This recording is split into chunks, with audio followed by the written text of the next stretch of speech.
Hello, hello mga beshies! Welcome to Venice, Italy! For today's video nga ay samahan nyo kung i-explore ang kagandahan ng lugar na ito. Simula nga Milano ay nag-travel kami by train ng halos 3 oras para marating ang napakagandang lugar na ito.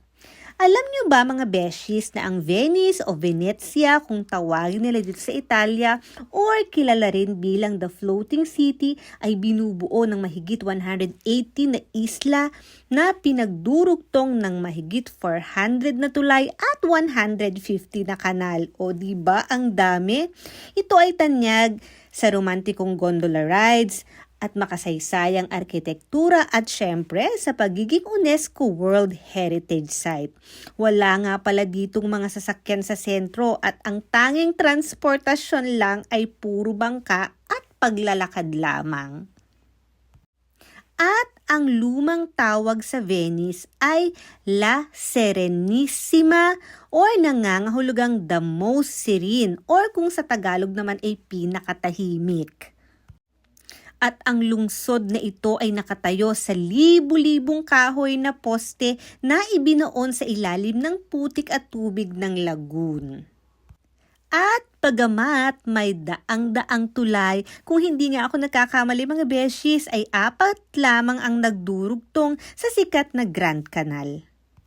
At isa pang kaalaman mga beshies, ayon nga daw sa kasaysayan, ang Venice ang kauna-unahang lungsod sa Europa na nagkaroon ng coffee house noong ika-17 siglo.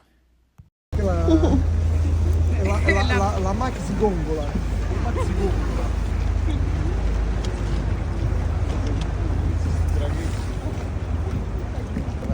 Conoscete come su botasso, giaci. Dove vai?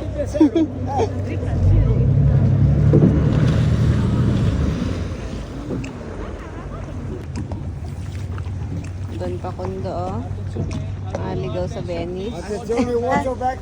Oh, watch your back. Attenzione, watch your back.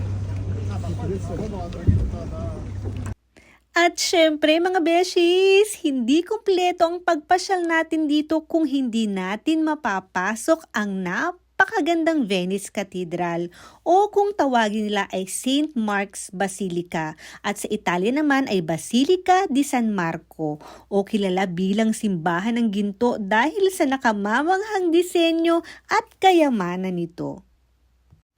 Tinawag nga pala itong Basilica Catedrale Patriarcale di San Marco na naging opisyal itong katedral ng Venice noong 1807 matapos itong magsilbi bilang pribadong kapilya ng mga pinuno ng Venice sa loob ng halos mahigit 800 taon.